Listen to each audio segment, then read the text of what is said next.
held up in a meeting, so he will join us as soon as he can. But in the interest of time, we want to make sure we give our presenters enough time to schedule. I thought I'd quickly go ahead and introduce our speakers today. As you know, this is our regular innovation series on sustainable innovation, which has been focusing and featuring our very own talent and projects that have an innovative bent to them.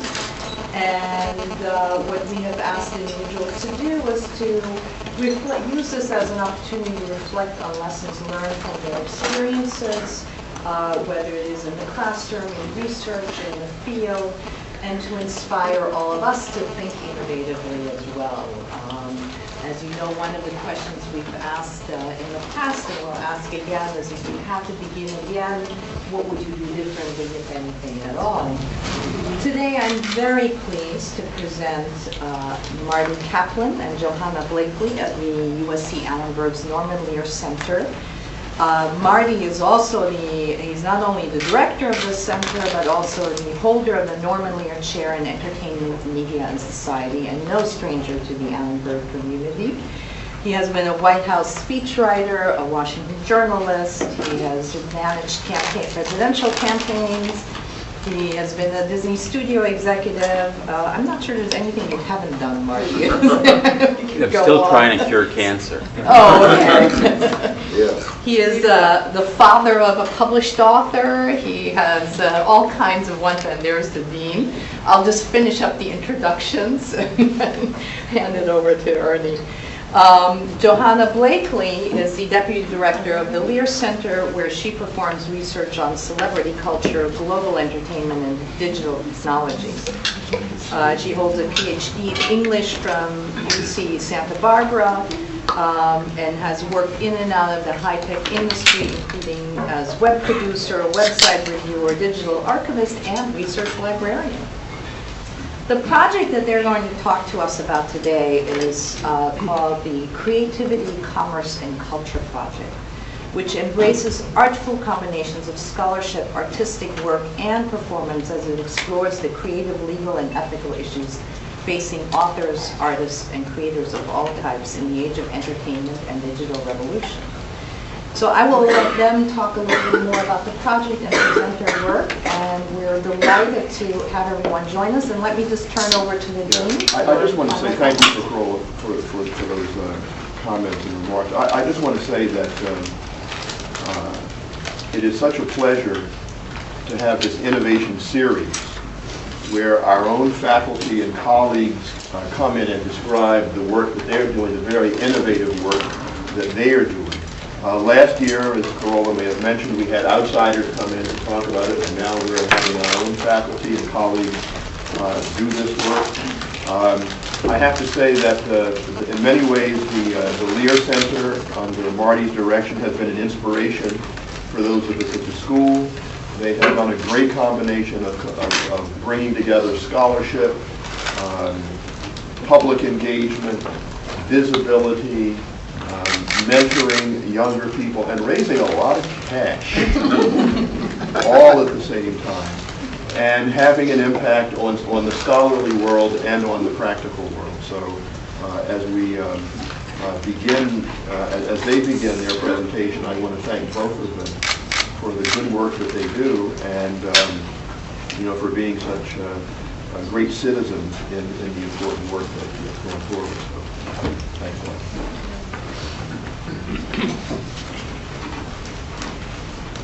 Hi. Hi. Good morning. Thanks for coming. Thank you, Bernie and Carola, for that intro. Appreciate it.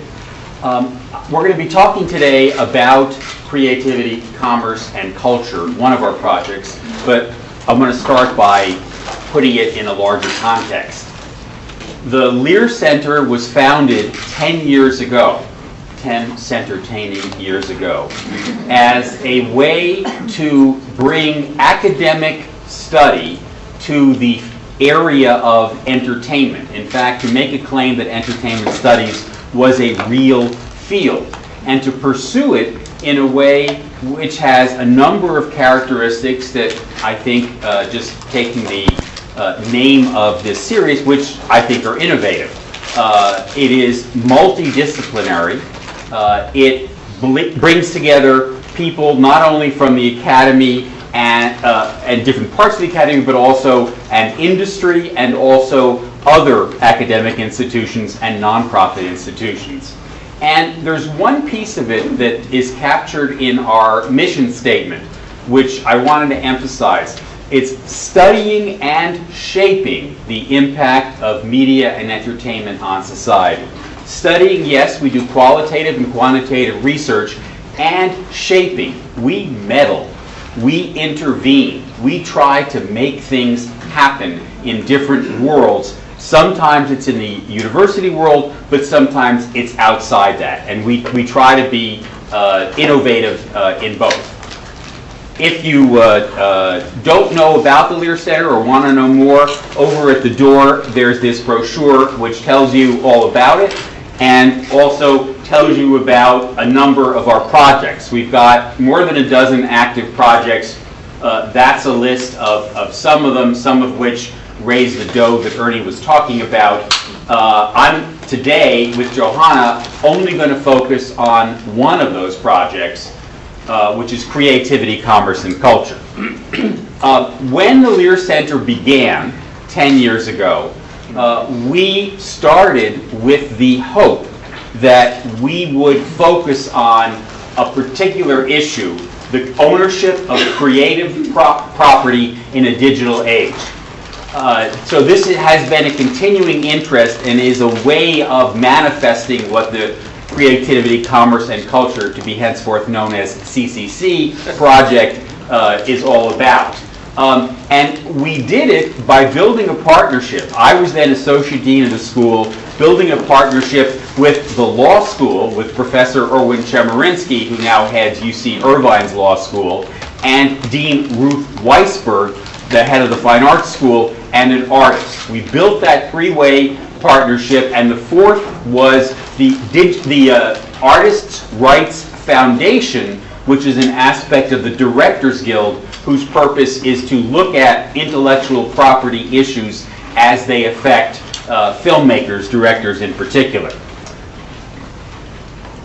CCC, generally, how technology shapes art, media, and markets, is the kind of generic description. By creativity, we mean all kinds of creativity. We mean the arts, we mean entertainment, but we also mean, for example, science, which involves creativity. And every realm in which creativity is at its heart and which then is impacted by technology and has to deal with aspects of the culture, such as business and the markets, but also governments, laws, and regulations. The first project that we launched, which I just showed you on that red brochure card, was what came to be known as Artists, Technology, and the Ownership of Creative Content. Here is the book pictured up there that emerged from it, and you're welcome to have a look. This is the DVD, which is part of it, and I'm going to describe what it was.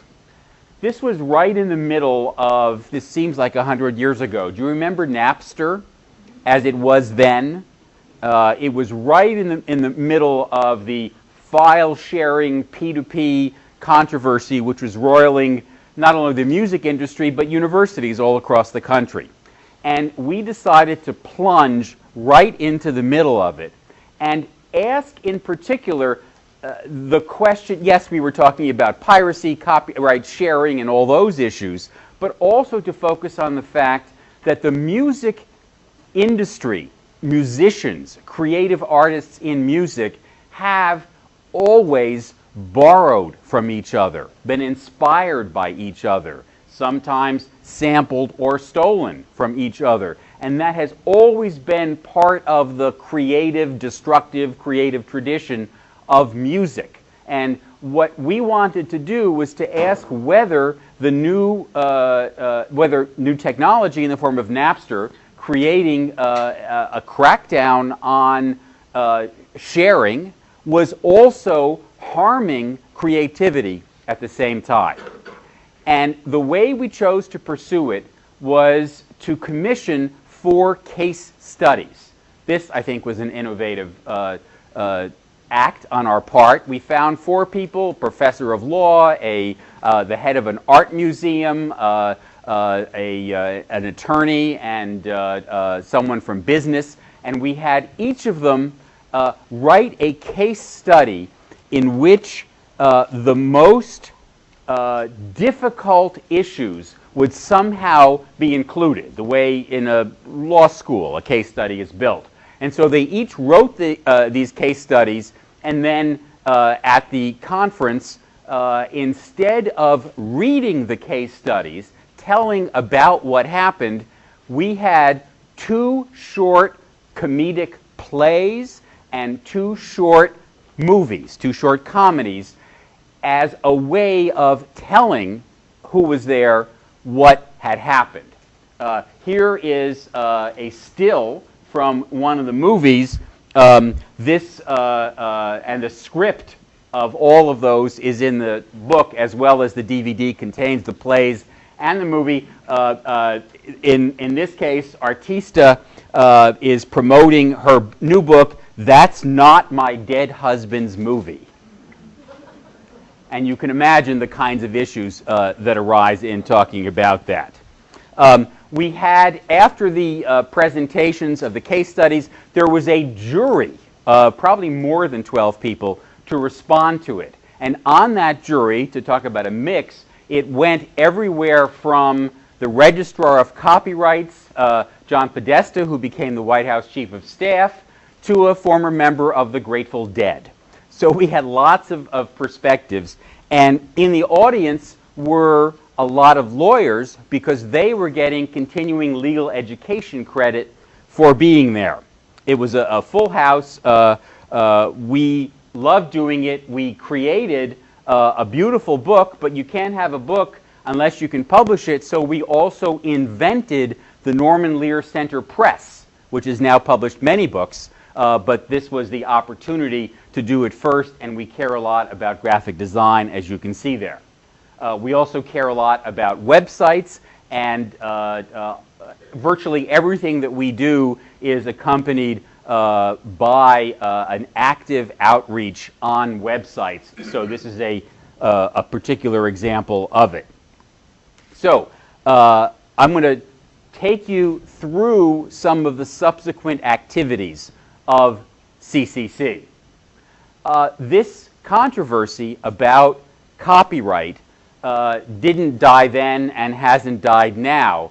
And what we wanted to do was to have 2, maybe the 2 leading proponents of the sides which were duking it out with each other come here to the Annenberg School and duke it out.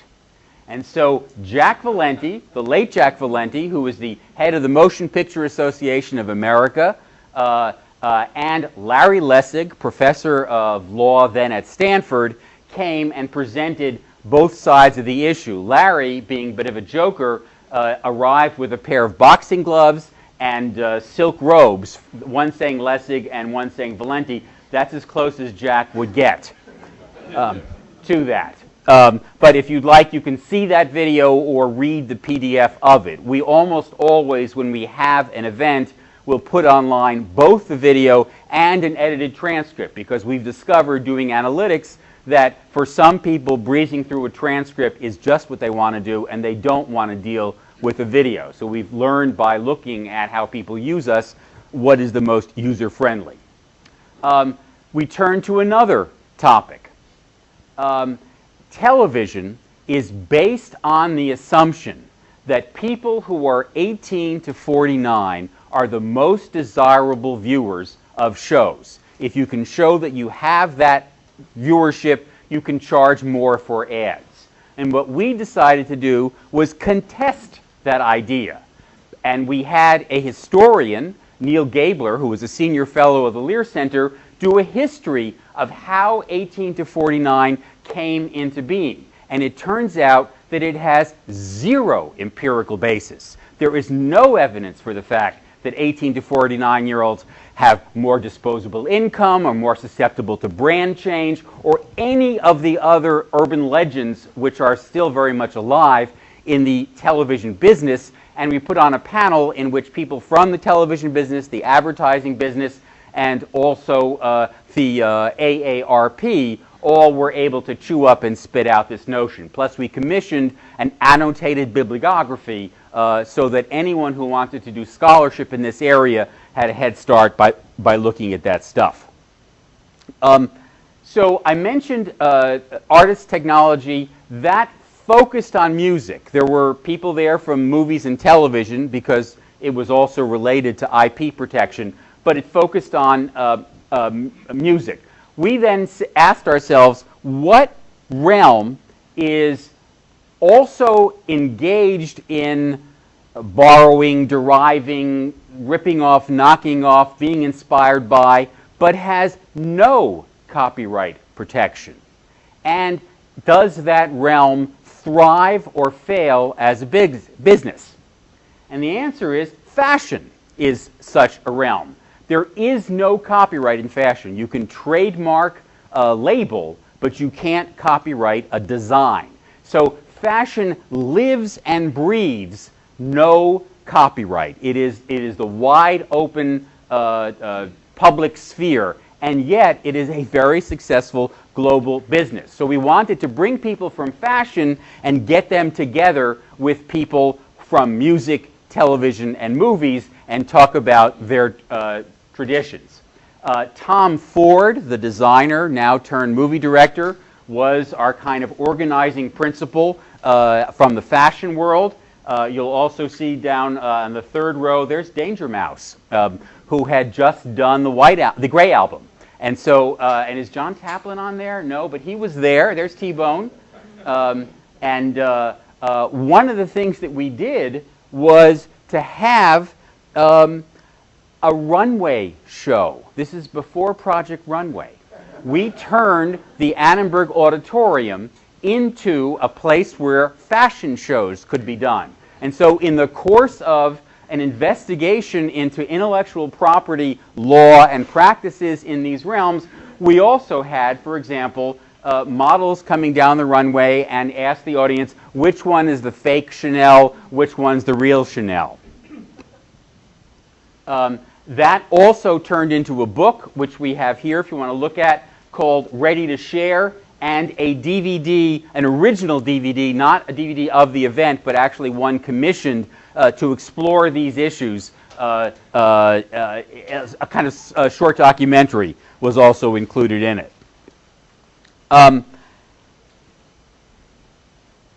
Another project in this sequence, we held a workshop here, and this shows how we tried to broaden to a global realm, in which, thanks to Professor Castell's helping build this partnership, which included 2 universities in Barcelona and Yahoo Research Europe and Barcelona Media, a research center. And we had a workshop that the dean, I believe, was able to come to part of, where we looked at a range of questions which included, it was right after the Writers Guild strike. And so I made a presentation on what was the impact of the writers' strike on the industrial production of television programming. We also looked at the way in which the media industries were being transformed by the existence of the DVR and its impact on advertising models. And we asked about measurement models for the web and measurement models for TV advertising to see if we could improve them. That led in turn to a project which analyzes how the television industry is responding to product placement, to the absence of reliable ad viewers, and that is through product placement brand integration, and then at that time a relatively new phenomenon, Hulu, which I believe was just a few months old. So it was a way of asking what the industry was doing to respond, and in fact we had a postdoc from Barcelona, Marichel Rocasalas, who wrote, along with a former student in which program? Which, Marissa Gluck? Comm Management? Comm Management graduate, did a joint, Global Communication, sorry, did a joint paper which is still one of our most popular downloads. That's the paper that she produced, or they produced rather, looking both at the advertising industry and at the television industry and the ecology between them in this technological change. Then we went to Barcelona, Johanna and I. We were invited to give a presentation at the Barcelona Media Center, where we also had a workshop. And at that workshop, we talked about developing a project, which we did, which has led to a few proposals. But also, we gave a presentation on the business and culture of social media. I'm going to do that again so you can get to see a bit of it. This presentation, when it was given, was a PowerPoint. But then Veronica Houdeke, who is where? Where, Veronica?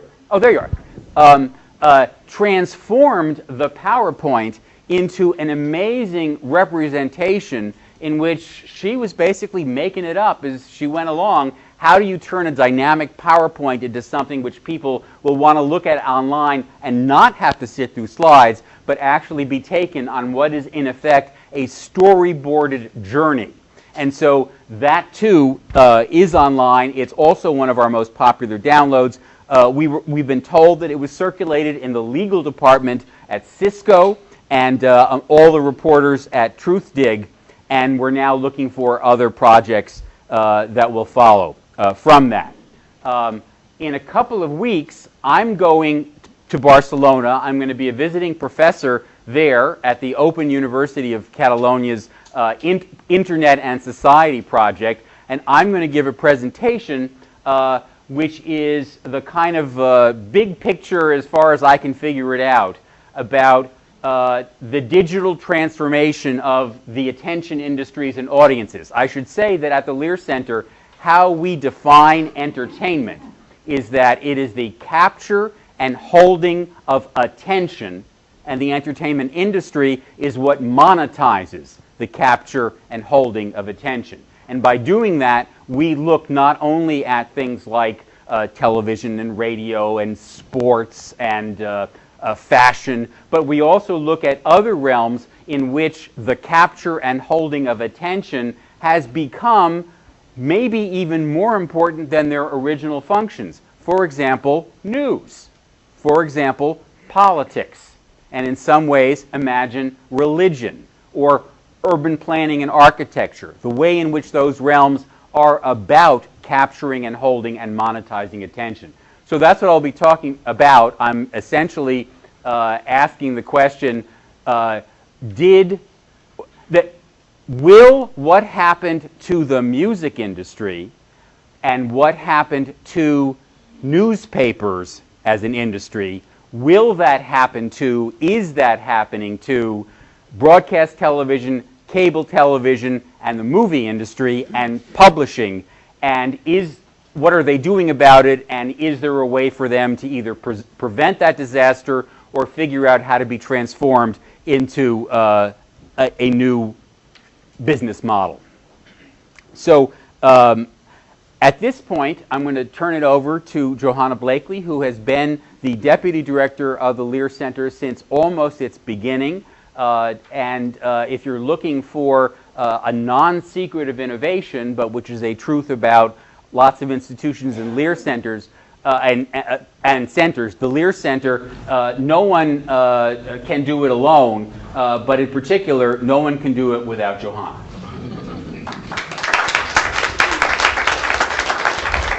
Thank you, Marty. Should I use this thing or no?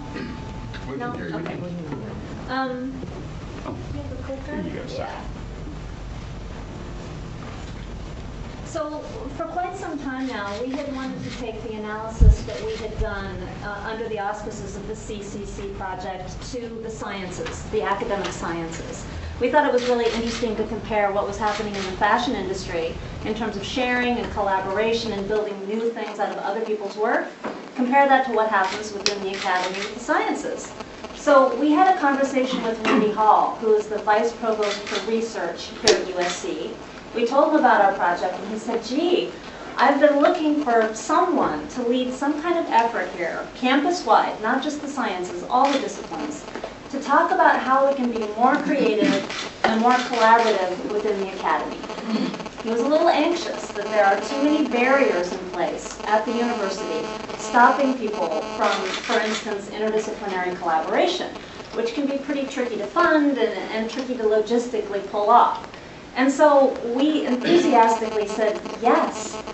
And over the last couple months, we've conducted 5 workshops with faculty from all across campus, generally grabbing people who are sort of interested in technology and how that might be used for new collaborative research, both within a discipline and interdisciplinary research. We've brought together 66 faculty, I think from 30 departments, 13 schools, 5 institutes and centers, and let me tell you, it was a pretty vibrant dialogue.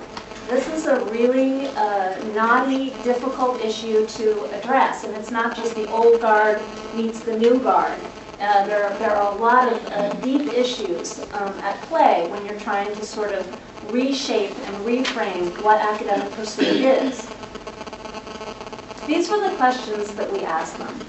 What are the best practices in research collaboration that you know? What are the barriers to research collaboration at USC? And there are a few. How can USC further develop a culture of innovation that supports creative ways to conduct and collaborate on research? One thing we learned from this group of faculty and from an NSF report that I've since read is that if you want to get big grants at a university, you can put together a fabulous interinstitutional group of people who work together, the best and the brightest. But the most successful grants, according to NSF, are the ones that have a critical mass of people at one university. So if you can't find your colleagues in other disciplines at your own university who are the right ones to work with you, it's more likely NSF is not going to see this as a successful effort. If you're within the same infrastructure, reporting to the same provost, responding to the same pressures, it's just going to be a lot easier for you to pull off a great project. That's not to say that international collaboration is not a great thing, but you have to have critical mass within a university. So we focused on USC. One thing we did at these sessions is we asked these academics, all these faculty members, to sort of think about how their ecology of creativity, how their labs and their classroom experiences, their design studios, are analogous to the kinds of spaces within which creative work is done in the creative industries, where musicians work, where filmmakers work, where fashion designers work. Is there anything that can be learned across this wall, this barrier that we perceive? We reminded them that marketing, distribution, reputation are not only the problems and the concerns of music labels and of film studios, but it's also the concern of universities. They too have to raise money, attract audiences, attract students, and they need to be able to represent their creative personnel to the world in a way that attracts the proper kind of attention and funding.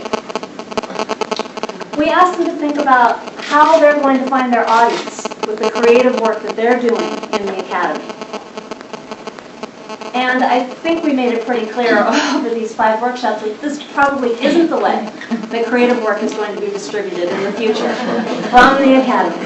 Oh, shucks. I know. We were just in the health sciences library, and boy, was it grim. I took all these pictures of these long aisles of, journals bound with not a single soul anywhere there. So all creative people make stuff. But creative people within the academy tend to generate something we call knowledge. And that's a special kind of product. That's the kind of product that we have certain expectations for. We expect that it's going to be passed on seamlessly to students, it's going to be shared with colleagues, and it's meant to benefit society. That is the mission of USC, and most universities, I venture to guess.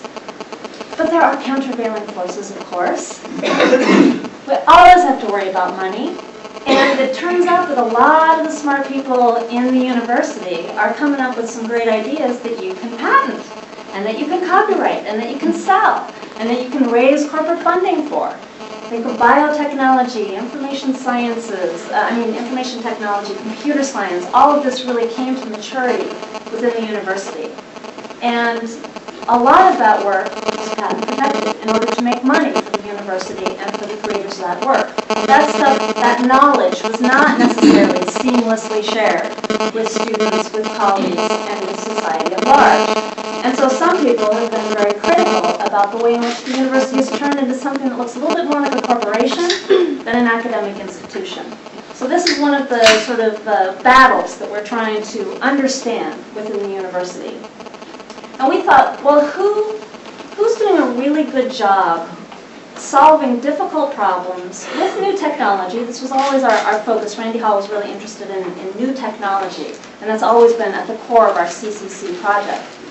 Who's doing great collaborative work? And so we looked around at some best practices. We, introduced these ideas to, mention some of these projects to these faculty workshops, and thought, why can't we do this here at USC? Then, of course, that led to the conversation about barriers to collaboration at the university. Maybe first of all, tenure guidelines, which often or usually privilege individual work. Over and over again, we heard faculty saying, I don't see the checkbox on my form that says you collaborated. Oh, you're a collaborator. We'll give you tenure.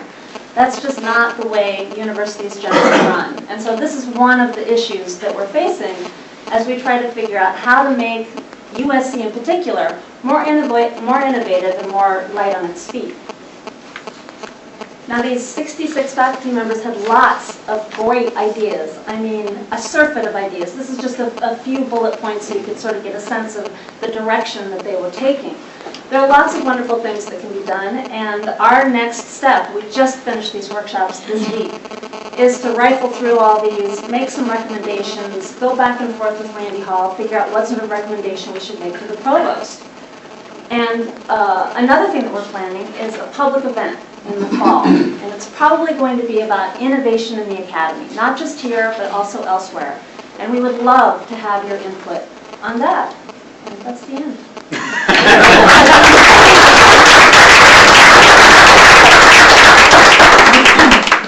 So both of us would be delighted to ask questions, to answer questions. You can ask him too.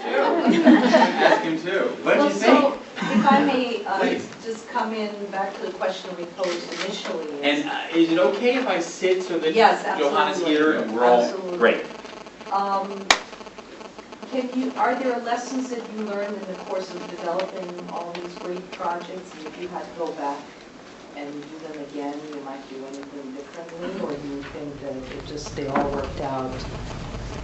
Or own also, way. what lessons might you share with others Right. that you did that maybe it was innovation, you tried an experiment and it did work, but then others in the room might benefit?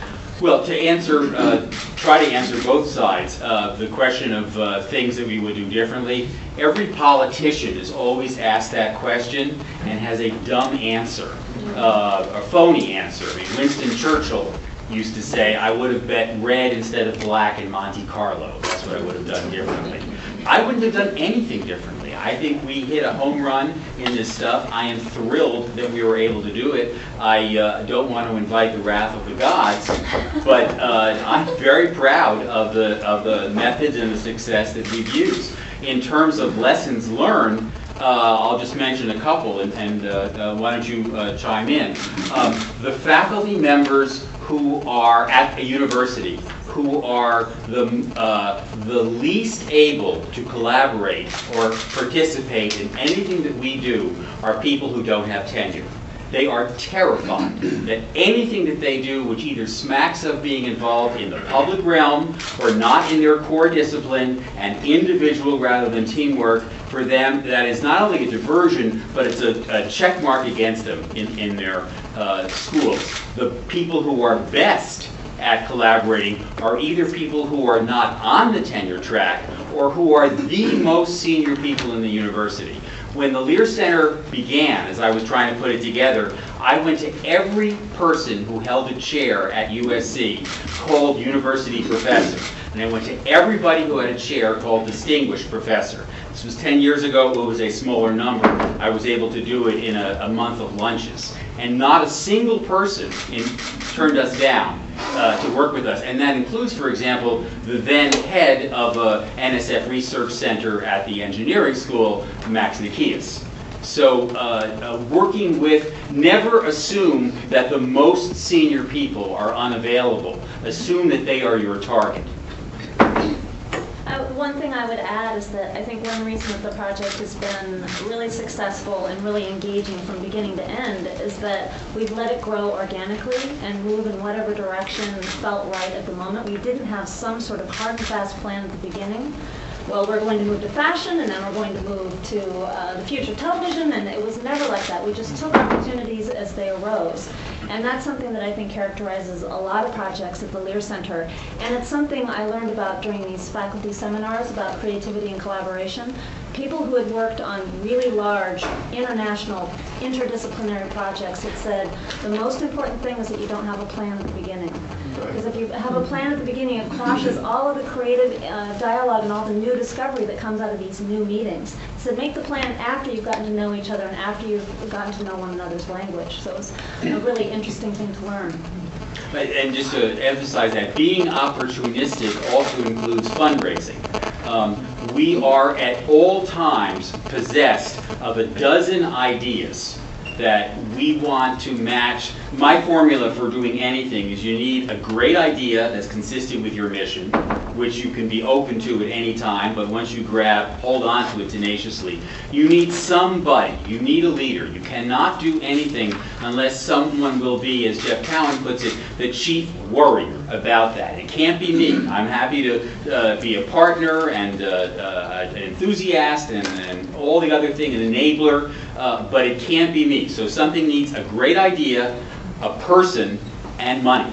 And so we are always trying to put those things together. And sometimes we meet with people who have money, but not ideas. And we try to pitch to stuff that they might be interested in. So having a bunch of stuff, we have a couple of ideas that we've been pitching for 10 years that no one's been interested in. We still love them. And so we're always going to be trying. And we have some ideas that we had no idea we would be doing. But when we came across somebody or someone came across us, and they were really passionate about the idea and it fit with our mission. That's another piece. You have to have a mission. The mission has to be narrow enough so that you're not everything, but it has to be broad enough that you're not saying, no, this is us and this is not us with too fine a sieve.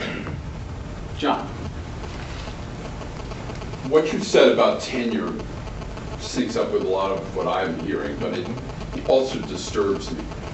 Because when I look at the words technology shapes art, media, and markets, I would say that I would rather hear from the 28-year-old assistant professor on tenure track than the 60-year-old distinguished professor, university chair.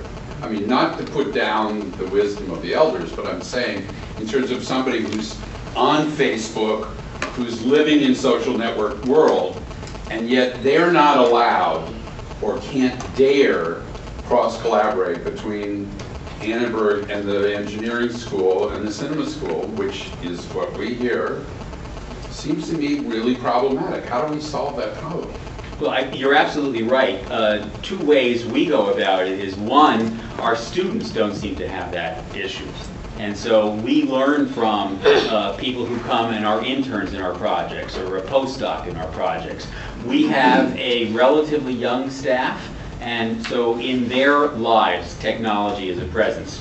And because we think of ourselves as a bridge between the academy and elsewhere, we work as often as possible with people in the industries who know what they're doing and are trying to make money off it. But solving that problem in the academy is really important and came up often in these workshops. Yeah, especially it came up during our digital humanities workshop. It's mostly humanities and arts people, and there were 3 or 4 people who really strongly suggested that USC develop mentorship programs where younger people, students, graduate students, untenured faculty, would mentor older faculty about technology issues and new media, and it was a large chunk of our conversation that day, actually, because I think in humanities in particular, this is really a painful issue. Yes?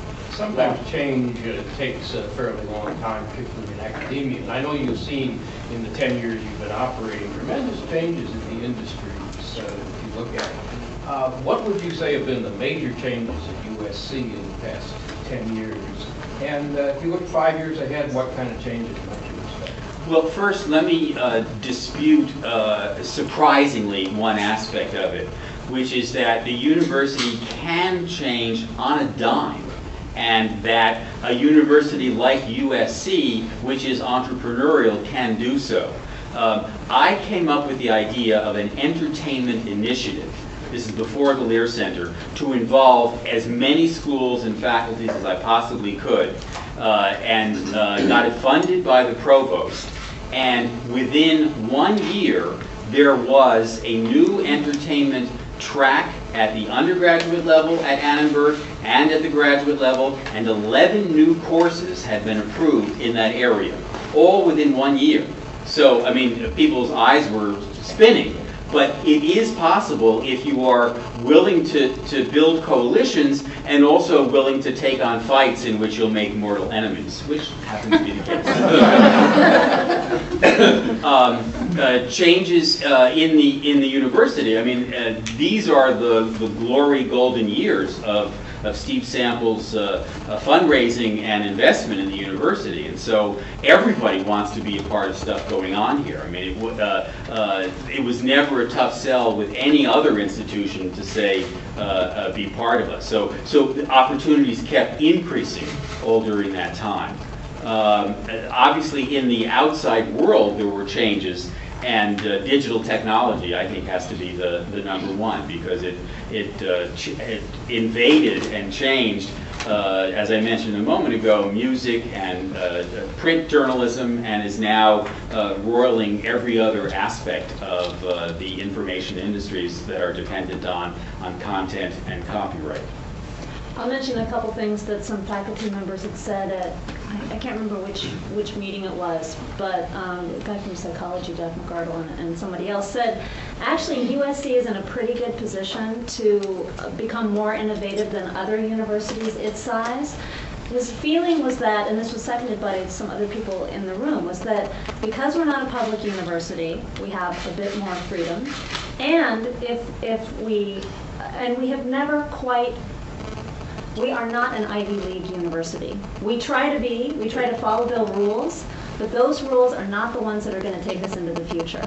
And so there was quite a bit of positive speculation about how a large private university like USC in a city like Los Angeles is better positioned to turn on a dime than other universities of the same size. Let me just follow up just briefly on that, is that the current provost of the university gave a talk, I think it was last year. It was a named presentation. Promethean University. Right, the Promethean University. And it was quite interesting, because he said that to be a great university, you need a handful of 3 or 4 things. And among the 3 or 4 was a powerful sense of communication, and a communication school, and a commitment to communication. He then said at a provostial retreat some months ago, he was asked, I think it was the dean of the engineering school said, Harvard, Stanford, MIT are associated with a couple of big things, big inventions. And so the question on the table was, well, what's USC's big thing? And Provost Nikias said, well, I think it probably has something to do with biotechnology, but especially it has to do with digital technology.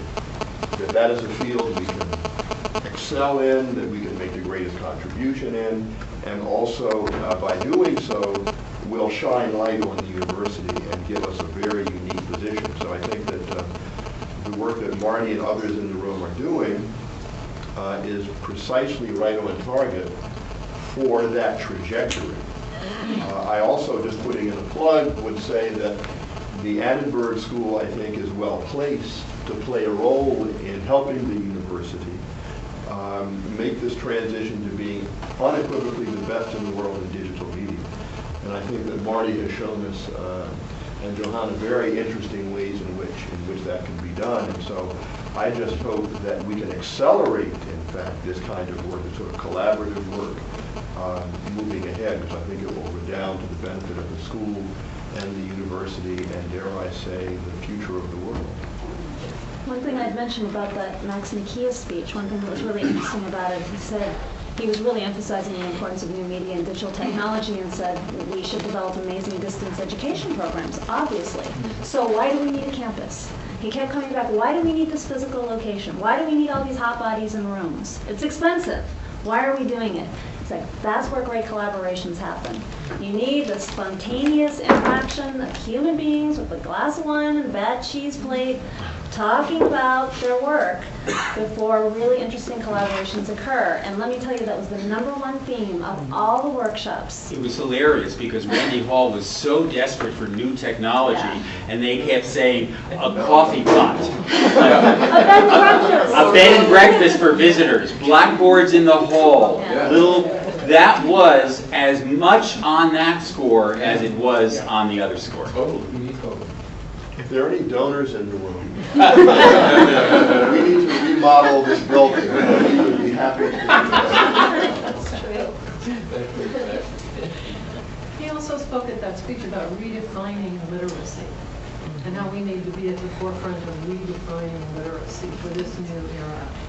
Did that come up in these discussions? Yeah. Oh yeah, especially the people from the Institute for Multimedia Literacy who were at a couple of our conversations. They talked about, often what they talked about were needing translators, right? So it's not that you're going to make everybody multimedia literate. You're not going to make the old faculty members as multimedia literate as the 18-year-old student in the classroom. It's just probably not going to happen. So you need translators. You need people who are trained to speak within a certain discipline and understand its research priorities and what they do, but to also understand the tech tools, to be producers, basically. So this was often how that conversation ended up playing out. This is a tangent, less related to literacy and to what Johanna was just describing. At one of the workshops, I think it might have been in the health sciences, the point was made that the job talks and hiring process is a terrific opportunity for the schools to develop collaborative relationships. That people who don't talk to each other and don't come up with the ideas that they might want to work on are sparked and catalyzed by the fact that some new person is around among them having these conversations, and that it is a pity to let that new entity as an organism of collaborators just dissolve when the person is hired and it's all over. That to use that as one of those cross-pollination translating opportunities.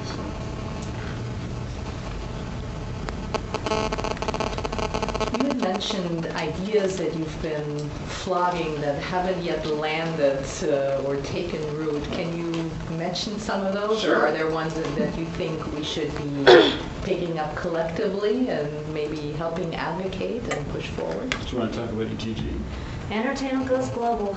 That has been my baby for a long time. That's what I originally interviewed for before the Lear Center existed. I had applied for a project manager position for a project that was turned into a joint project between Annenberg and International. The Pacific Council for International And the Pacific Council for International Policy. A project manager for a project called Entertainment Goes Global. I thought, well, I'm coming from this global video game company, and I've been working on these bizarre translation Bibles, right? To localize products country by country. And I thought this would be a great way to go back to academe. And so that was really the first hook for me. And then Norman ended up making this very generous donation, and the center was developed, and I was hired instead to oversee a bunch of different projects that I found fabulous and interesting. But EGG, it's always been my love. And I wrote a proposal to get some money from Rockefeller, which we really should have gotten. And, we didn't get it. I posted the proposal on our website. It is still in the top 15 of our most downloaded PDFs on our website. It's being taught in all kinds of courses. I see it quoted in communication theory journals. This is a project we should be doing, but we just can't find anybody to fund it. Maybe do a little collaboration. We're going to be talking,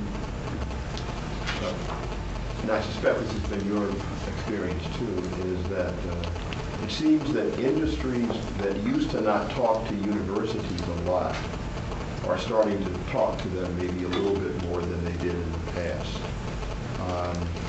And so we've had a couple of conversations with Disney, 4 conversations with Disney, with the folks who are the sort of vice, whatever the title is, the person responsible for doing deals, production deals in India, China, Russia, etc. And so we're going to have our 4th or 5th meeting with them. The last meeting, we brought in 15 people from around the world who were experts on China communication. And we took them up to Disney World place, which is pretty weird because they have these mouse ears. Interesting, but a different culture. That's 12 years. Wearing the mice. No, Yes. Yes. Or the mouse ears. Yes. And so they're saying, gee, what can you guys tell us about global communication? Because they just got permission to build a $3.4 billion theme park in Shanghai. After having not been, I'm sure this wasn't under your direction, but having not been very successful in Paris or in Hong Kong with the... I warned them. That's right. Hindsight is always so good. So this might be an opportunity. And then also the head of global television marketing for CBS, who a couple of years ago in Abu Dhabi, is also interested in partnering with the university. So I think that maybe across this table now we can do some collaboration. And we got the guy who's coming, China, Shanghai Media Group. One thing, the CEO is coming over here shortly. One thing that I've learned, which I find shocking, is that none of these companies really know their markets. I assumed that there was a ton of proprietary research that they were funding that we just couldn't get our hands on. They have no idea. I mean, they know a lot about the domestic market and some about some of their European territories, but virtually nothing about huge and important consumers of their material. So we'll talk. Anybody else interested in this time? We'll get together. Do a little collaborative, synergistic. Coffee. And I do want to say, because I know we're sort of running just about to our hour, that I want to announce, in the same vein, that one of our professors who works very closely with the Lear Center, Josh Kuhn, is going to be talking about the Popular Music Project, which has... Of the Lear Center. Right, has a great... That's another example of Josh, an idea, and in this case, it was the Lear Center funding it. Right. So I think what my dream is for this school is that we will do, there'll be 100 flowers blooming that are exactly like this. And Jonathan Kaplan is working on a project now that will bring together external partnerships. And it's taking place in the journalism school, the communication school, the Center for Public Diplomacy. And so I think what you're seeing today is an example of a very important trajectory that's been moving in the right direction, and I'm quite confident will only accelerate. So I invite everyone in the room to collaborate, to meet around the coffee pot, to share ideas with one another, and certainly with the leadership of the center, and certainly those of us in the leadership of the school. So let me thank our 2 innovators.